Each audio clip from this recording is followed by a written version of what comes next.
Hello everyone, welcome to Beyond Teachings. I am Fauzia Kaiser, your Hindi teacher. तो आज हम पढ़ने वाले हैं क्लास 9 की हिंदी व्याकरण और आज का हमारा विषय होने वाला है वाक्य।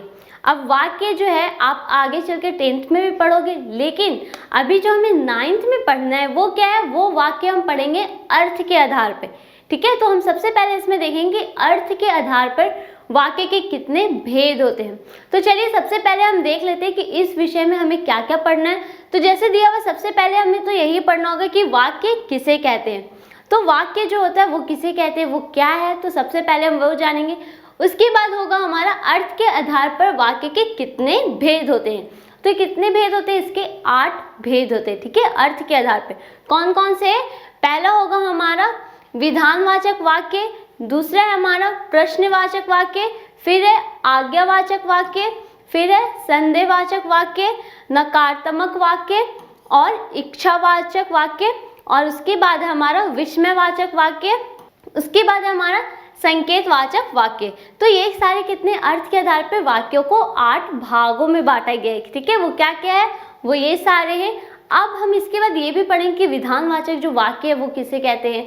ठीक है, तो आज जो सबसे पहले हम पढ़ने वाले हैं वो होगा हमारा कि वाक्य हम किसे कहते हैं। तो चलिए देख लेते हैं कि वाक्य है क्या और वाक्य हम किसे कहते हैं। तो भाषा आप सब क्लास 8 में पढ़े होंगे। भाषा में क्या था कि उसमें भी हम क्या करते थे, अपने मन के जो भाव रहते हैं, विचार रहते हैं, उन्हें हम प्रकट करते। कैसे, बोलकर या फिर लिखकर। लेकिन जब हम बोलते हैं या लिखते हैं तो कैसे लिखते हैं, छोटे छोटे शब्द बोलते हैं हम, है ना। हमारे मुंह से जो है, जैसे अभी मैं बोल रही हूँ तो पहले ध्वनियाँ निकल रही, उन शब्दों का मैं क्या एक वाक्य बनाकर बोल रही हूँ। तो वाक्य से भी क्या होता है, हम वाक्य जो बोलते हैं, ठीक है, वो भी क्या रहता है, अपने मन के भाव और विचार को ही बोलते हैं हम, है ना। मन के भाव विचार को हम प्रकट करते हैं और प्रकट करने के लिए हम किसका प्रयोग करते हैं, वाक्य का। जैसे अभी यहाँ मैं बोल रही हूँ, मैं जो भी बोली मैं एक वाक्य में बोल रही हूँ। आप सब वाक्य बनाने पहले सीखे होंगे, आपको दे दिया जाता होगा ना एक शब्द, कोई भी एक शब्द दिया जाता होगा, उससे आप वाक्य बनाते होंगे। हाँ, तो ये भी वही है। वाक्य क्या होता है, जो भाषा जैसे हम बोलते हैं ना, भाषा को बोलने के लिए हमें किनका जरूरत पड़ता है, अपने मन के भाव और विचार। वो तो हम समझिए कि हम भाषा के जरिए व्यक्त करते हैं। ठीक है, लेकिन हम उसे कैसे व्यक्त करेंगे, कैसे समझाएंगे, उसके लिए हम क्या करते हैं, उसके लिए हम वाक्य बोलते हैं। ठीक है, वाक्य में प्रयुक्त कर देते हैं, जो शब्द रहते हैं उन्हें हम वाक्य में प्रयुक्त करके फिर बोलते हैं। हमारे मन के जितने भी भाव रहते हैं, विचार रहते हैं, उन्हें हम प्रकट करते हैं। तो चलिए एक बार इसकी परिचय देख लेते हैं कि इसके परिचय क्या है। पहले क्या दिया हुआ इसका, मनुष्य सामाजिक प्राणी है। ठीक है, हम सब क्या है, एक सामाजिक प्राणी। हमें यहाँ रहने के लिए क्या करना पड़ता है, अपने मन के भाव विचार को प्रकट करना पड़ता है। कैसे, बोलकर हम करते हैं। बोलते भी जो है हम क्या करते हैं, उसमें छोटे छोटे शब्द रहते हैं, उन्हें हम जोड़ के एक वाक्य बनाते हैं और वाक्य के जरिए हम बोलते हैं उसे। वैसे ही आदि वह समाज में दूसरों से जुड़ा रहता है। हम सब क्या रहते हैं, एक दूसरे से जुड़े रहते हैं, है ना। वह दूसरों से बातचीत करने के लिए भाषा का प्रयोग करता है। वही भाषा जो हम क्लास 8 में पढ़े थे, हम क्या करते हैं, बात करने के लिए एक दूसरे से किसका प्रयोग करते हैं, भाषा का। उसके बाद है इसके लिए वह ध्वनियाँ निकलती है। मतलब भाषा, जैसे मैं अभी भी बोल रही हूँ, बात कर रही हूँ, तो इसमें क्या ध्वनियाँ निकल रही हैं। ठीक है, इन्हीं ध्वनियों का सार्थक समूह शब्द और वाक्य का रूप ले लेता है। मतलब सार्थक का अर्थ क्या होता है, मीनिंगफुल। ठीक है, जो भी हम बोलते हैं इसका जो मीनिंगफुल रहता है वो शब्द किसका रूप रहता है, वो शब्द और वाक्य का रूप ले लेता है। वह प्रायः वाक्यों के रूप में अपनी बातें कहता है। जैसे अभी मैं बात कर रही हूँ, तो मैं क्या कर रही हूँ, सिर्फ वाक्यों के रूप में बात कर रही हूँ ना। मैं एक एक शब्द बोल के तो नहीं रुक जा रही हूँ, मैं पूरा वाक्य बोल रही हूँ। वैसे यहाँ दिया हुआ, जैसे यहाँ है परिभाषा। परिभाषा क्या है इसकी, वाक्य की, सार्थक शब्दों का वह व्यवस्थित समूह जिनके माध्यम से मन के भाव विचार प्रकट किए जाते हैं। मतलब कि सार्थक शब्द मतलब मीनिंगफुल शब्द, जिनका अर्थ रहता है, जिनका मीनिंग निकलता है। ठीक है, वो शब्दों को क्या करते हैं, हम जोड़ के क्या करते हैं, अपने मन के जो भाव और विचार रहते हैं उसे प्रकट करते हैं। किसमें, वाक्य के जरिए। ठीक है, उसे ही वाक्य कहते हैं। जैसे यहाँ उदाहरण दिया, पक्षी गीत गाता है। पंछी क्या कर रहा है, वो गीत गा रहा है। तो यहाँ क्या हो गया, यहाँ एक शब्द था, पंछी भी एक शब्द है, गीत भी एक शब्द है, और है ना, ये सारे क्या शब्द है, उसे हम क्या करें, एक वाक्य बना दिए। तो क्या बन गया, ये हमारा वाक्य बन गया। वैसे यहाँ एक और उदाहरण है, जैसे वसंत ऋतु आते ही फूल खिल जाते हैं। मतलब वसंत ऋतु आते ही फूल खिल जाते हैं, ये भी क्या है, एक वाक्य में प्रयुक्त किया गया है। ठीक है, तो वाक्य यही होता है जब हम अपने मन के भाव और विचार को प्रकट करते हैं। कैसे? बोल के करते हैं। बोलने के लिए हम क्या करते हैं, उसमें शब्द जो रहते हैं हमारे सार्थक होने चाहिए और वही शब्दों को हम जोड़कर वाक्य बनाते हैं। ठीक है, तो ये तो वाक्य हम किसे कहते हैं। उसके बाद चलिए देख लेते हैं कि वाक्य तो हम बना लिए, लेकिन वाक्य में क्या क्या होना चाहिए। ठीक है, वाक्य हम कैसे बना सकते हैं, उसे कैसे लिख सकते हैं। वाक्य आप सब बनाए होंगे, है ना। जैसे एक शब्द हमें दे दिया जाता है, जैसे राम हो गया, स्कूल हो गया, ऐसे बहुत सारे शब्द दे दिए जाते थे ना। एक एक शब्द रहते थे जिनसे हम एक वाक्य बनाते थे, तो ये भी वही है। तो चलिए अब वाक्य में क्या क्या होना चाहिए। वाक्य के तत्व वाक्य से भाव विचारों की भली भांति अभिव्यक्ति हो, इसके लिए वाक्य में निम्नलिखित तत्व होने चाहिए। मतलब जो आप वाक्य बना रहे हो, आप तो कुछ भी नहीं बोल सकते हो, आप तो कोई भी शब्द को कहीं से भी ला के जोड़ के वाक्य तो हम नहीं कह सकते उसे। हमें क्या करना चाहिए, उसके भी कोई तत्व होते हैं। ठीक है, हमें किन बातों का उसमें देखना चाहिए कि कैसे हमें वाक्य बनाने चाहिए। तो पहले क्या है, सार्थकता, मतलब मीनिंगफुल। जो भी शब्द आप बोल रहे हो, ठीक है, उसका कोई अर्थ होना चाहिए। ऐसे नहीं कि आप कोई भी शब्द बोल दो तो उसका अर्थ निकले, नहीं, आपको ऐसे शब्द बोलने चाहिए जिसका कोई अर्थ हो, है ना। तो वो होते हैं मीनिंगफुल। अब कैसे होने चाहिए, अब वो क्या है, पढ़ लेते हैं। वाक्य की रचना सार्थक शब्द समूह द्वारा की जाती है ताकि वाक्य से उचित अर्थ की अभिव्यक्ति हो सके। मतलब इसमें क्या किया जाता है, सार्थकता क्या है, शब्द। वाक्य जब हम बनाते हैं उसमें सार्थक शब्द होने चाहिए जिससे हम वाक्य बना सके। जैसे प्रातः होते ही पंछी कल्लौ करने लगे, उसके बाद साल भर मेहनत करने के कारण ही वह कक्षा में प्रथम आया। तो ये क्या, यहाँ सार्थक शब्द है। ठीक है, सार्थक शब्द था, जैसे मेहनत हो गया, कारण हो गया, कक्षा हो गया, प्रथम हो गया, ये सारे क्या थे, शब्द थे। हम क्या करें, इन सारे शब्दों को एक वाक्य में जोड़ दिए, एक साथ जोड़ के क्या बना दिए, हम इनका शब्द बना दिए, इनका वाक्य बना दिए। ठीक है, उसके बाद यहाँ दिया हुआ ऐसा नहीं कि हमेशा सार्थक ही होने चाहिए। कभी कभी क्या होता है ना, कुछ वाक्य हम ऐसे भी बनाते हैं जिनका अर्थ होता है लेकिन उसमें निरर्थक शब्द भी जुड़े होते हैं, मतलब जिनका अर्थ ना हो लेकिन तब भी उन्हें जोड़कर हम वाक्य बनाते हैं। वही दिया हुआ है, कभी कभी निरर्थक शब्द भी वाक्य में प्रयुक्त होकर अर्थ का बोध कराने लगते हैं। वो क्या करता है, निरर्थक शब्द जो होता है वो भी जुड़ जाता है शब्द में, है ना, वाक्य में जुड़ के, और उसका भी अर्थ हमें कराने लगता है। जैसे यहाँ दिया हुआ है, सुमन इस भिखारी को कुछ खाना वाना दे देना। मतलब यहाँ क्या है, यहाँ दिया हुआ खाना और ये वाना क्या है, ये एक निरर्थक शब्द है ना, इसका कोई अर्थ है नहीं है, लेकिन तब भी ये हमें अर्थ का बोध करवा रहा है। मतलब वो बोल रहा है, सुमन को कोई बोल रहा है कि उसे भिखारी जो है उसे खाना दे दो, पानी दे दो, ठीक है, लेकिन वही बोल दिया वो खाना वाना। हम ऐसे कई सारी बातें करते, वाक्य जो करते हैं, प्रयुक्त करते हैं, उसमें हम भी बहुत बार निरर्थक शब्द प्रयुक्त करते हैं, है ना, उसका भी लेकिन अर्थ निकलता है, वो अर्थ का बोध करवाता है। उसके बाद जैसे ये गौराया कब से बकझक किए जा रही है, ये बकझक भी क्या है, निरर्थक शब्द है, ये भी जुड़ गया है ना, वाक्य में जुड़ के एक हमें अर्थ का बोध करा रहा है। तो सबसे पहले वाक्य में हमें क्या देखना चाहिए, उसकी सार्थकता देखनी चाहिए। ठीक है, मतलब मीनिंगफुल होनी चाहिए। उसके बाद क्या है, यहाँ दिया हुआ आकांक्षा। अब आकांक्षा क्या है, मतलब जैसे कि अगर मैं यहाँ बोलूँ कि मैं जा रही हूँ, है ना, मैं बस इतना बोलूँ कि मैं जा रही हूँ, तो आपके मन में कोई एक विचार आएगा ना कि मैं कहाँ जा रही हूँ, है ना, मैं कहाँ जा रही हूँ, क्या करने जा रही हूँ। तो ये सारे जब हमारे मन में एक ये आ जाती है, आकांक्षा आ जाती है कि वो क्या कर रहा है, तो इसीलिए हमें कैसे शब्द बोलने चाहिए, कैसे वाक्य बोलने चाहिए, जो पूरा हो, मतलब बोलते साथ ही जो सामने वाला रहे वो समझ जाए कि आप कहाँ जा रही, क्यों जा रही। अगर मैं यहाँ से बोलूँ कि मैं जा रही हूँ, ठीक है, अब आपके मन में ये प्रश्न उठेगा कि मैं कहाँ जा रही हूँ, मैं क्या करने जा रही हूँ, क्यों जा रही हूँ, है ना, ये सारे शब्द उठते हैं हमारे मन में। तो हम क्या करते हैं, इसलिए हमें वाक्य जब हम बनाएं या कुछ भी, तो उसे हमें पूरा बनाना चाहिए। ठीक है, जैसे मैं बोल दूँ कि मैं बाजार जा रही हूँ, तो यहाँ मेरा खत्म हो गया, यहाँ कोई भी आपके मन में प्रश्न उठेगा नहीं उठेगा, क्योंकि यहाँ मैं बता दी हूँ कि मैं बाजार जा रही हूँ। तो वही आकांक्षा, जैसे यहाँ दिया हुआ है, किसी वाक्य के एक पद को सुनकर अन्य आवश्यक पद को सुनने या जानने की जो उत्कंठा प्रकट होती है उसे आकांक्षा कहते हैं। मतलब क्या, जब हम कोई भी ऐसी, जैसे मैं बोली ना कि मैं जा रही हूँ, तो आपके मन में ये उठेगा ना कि मैं कहाँ जा रही हूँ, है ना, कब जा रही हूँ, कहाँ जा रही हूँ। लेकिन अगर मैं बोल दूँ कि मैं बाज़ार जा रही हूँ तो आपको समझ में आ जाएगा कि हाँ मैं बाज़ार जा रही हूँ, या फिर मैं बोल दूँ कि मैं स्कूल जा रही हूँ, कहीं भी बोल दूँ तो आपके मन में वो चीज़ जो भाव है वो शांत हो जाएगा। ठीक है, वो जो प्रश्न उठ रहा है कि मैं कहाँ जा रही हूँ, क्या करने जा रही हूँ, तो वो क्या हो जाएगा, शांत हो जाएगी। इसलिए हमें वाक्य वैसे ही बनाना चाहिए।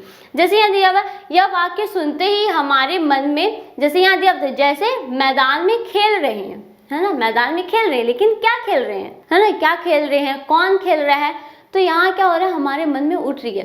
तो जैसे यह वाक्य को सुनते ही हमारे मन में प्रश्न उठता है, प्रश्न उठा कि मैदान में क्या खेल रहे हैं। तो जैसे यहाँ बोल दिया मैदान में कौन खेल रहे हैं, है ना, कौन खेल रहे हैं मैदान में, यहाँ दिया होता है मैदान में खेल रहे हैं, लेकिन कौन खेल रहे हैं, राम सीता या बच्चे खेल रहे हैं, है ना। तो ये सारे क्या हो रहे हैं, हमारे मन में प्रश्न उठ रहे हैं। तो इसीलिए हमें वाक्य ऐसे बनाना चाहिए जिससे हमारे मन में प्रश्न नहीं उठे उस वाक्य को पढ़ने के बाद। वैसे यहाँ दिया हुआ है जैसे लड़के मैदान में खेल रहे हैं, ठीक है। तो यहाँ क्या हो गया, यहाँ हमारा वाक्य जो था वो पूरा हो गया।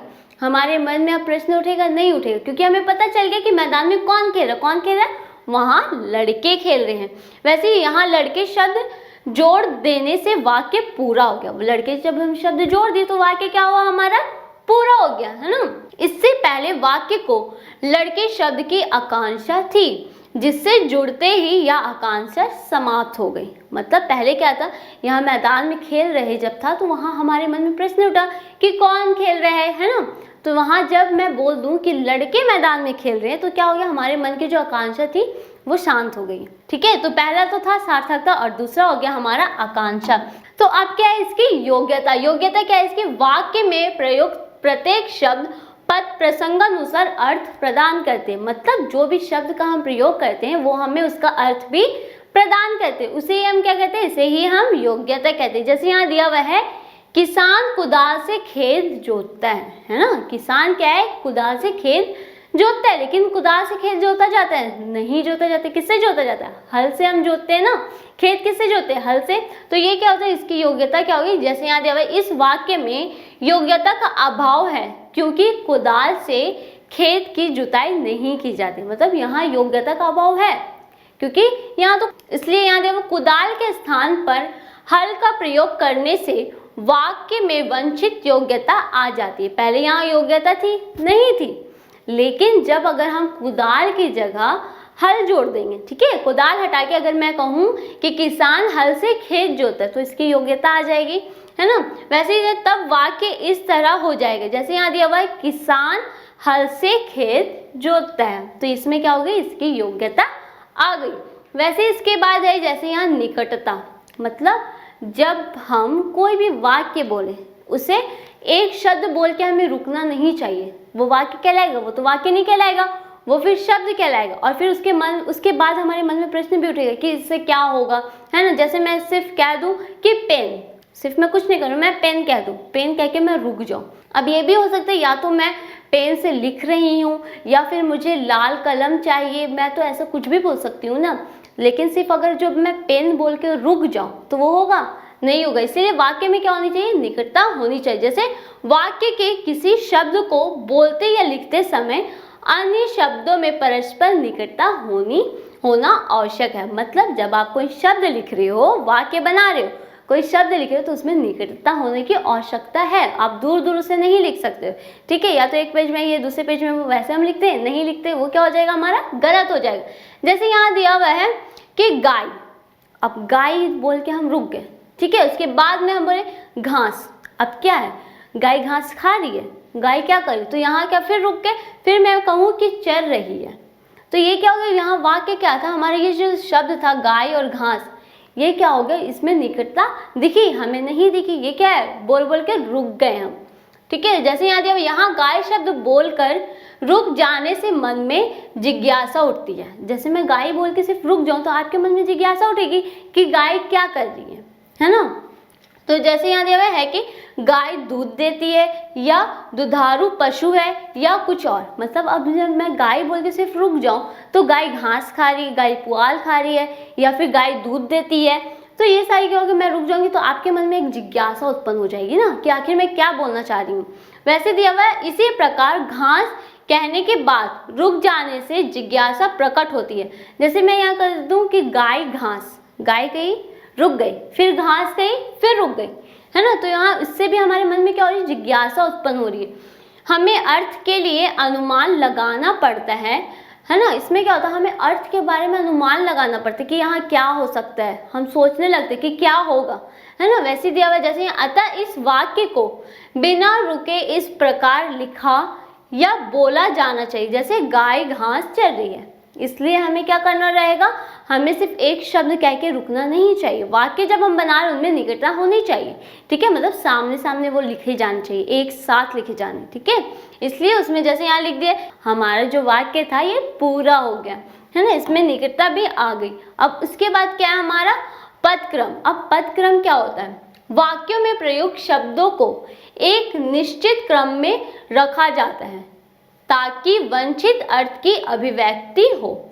वाक्यों का क्या करते हैं, हम एक पदक्रम में रखते हैं, मतलब एक लाइन में रखते हैं, ठीक है। इसे ही पदक्रम कहते हैं। पदों शब्द के इस क्रम को बदल देने पर अर्थ की अभिव्यक्ति नहीं हो पाती है। जैसे मतलब जब अगर हम वो जब जिसे हम पद क्रम में रखें, अगर मैं उधर से कोई शब्द हटा दूं, कोई पद हटा दूं, तो वो रहेगा वाक्य, वो नहीं बन पाएगा। जैसे यहाँ दिया हुआ है, पटरी रेलगाड़ी पर दौड़ती है, छात्रों को रहे पढ़ा अध्यापक। अब यहाँ क्या हो गया, यहाँ जो है वाक्य जो शब्द है आगे पीछे हो गया है ना। इन्हें हम एक साथ सजा के लिखे, एक वाक्य में बना के लिखे, सही से नहीं लिखे। इन्हें क्या कर दिए, जैसे यहाँ था पटरी रेलगाड़ी पर दौड़ती है ना। यहाँ क्या, ये भी उल्टा हो गया, यहाँ क्या हो गया, शब्द आगे पीछे लग गए।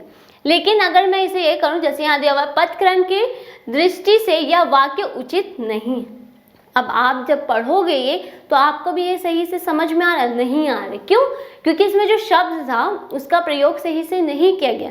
क्या किया गया, उसे आगे पीछे इधर उधर लिख दिया। एक जैसे यहाँ है ना पद क्रम, मतलब एक क्रम में नहीं लिखा गया, एक लाइन से उसे नहीं लिखा गया है। उचित पद क्रम में रखने पर इस तरह लिखा जाएगा। अब मैं इसे अगर सही से लिखूं, है ना, इसका पद क्रम में इसमें मैं रखूं और सही से लिखूं तो कैसे होगा, रेलगाड़ी पटरी पर दौड़ती है ना। तो ये क्या होगा, मैं एक सही पद क्रम में रख ली। उसके बाद जैसे यहाँ है, छात्रों को रही पढ़ा अध्यापक। तो ये कुछ वाक्य हमें अटपटा सा लगा, ये हमें अच्छा खुद भी नहीं लगा, पढ़ के समझ में आया नहीं आया। तो वैसे हम करें, अध्यापक छात्रों को पढ़ा रहे, इन्हें हम क्या करें, एक पद क्रम में ले आए। उसके बाद हमारा क्या है, अन्वय। अन्वय क्या है, जब आप कोई भी वाक्य बना रहे हो, ठीक है, उसमें हमें लिंग, वचन, कारक इन सबको भी देखना पड़ता है और पुरुष भी देखना पड़ता है, ठीक है, और वचन भी देखना पड़ता है, वो एक वचन है या दो वचन है या फिर बहुवचन है। ये सारी चीज़ जब हम वाक्य बनाते हैं हमें देखना पड़ता है। जैसे अगर मैं यहाँ कह दूँ कि राम कविता लिखती है, तो राम तो लड़का है, हमें नाम से पता चल रहा है कि राम तो लड़का है, राम लिखती कैसे हो सकता है, तो ये वाक्य क्या हो जाएगी, हमारी गलत हो जाएगी।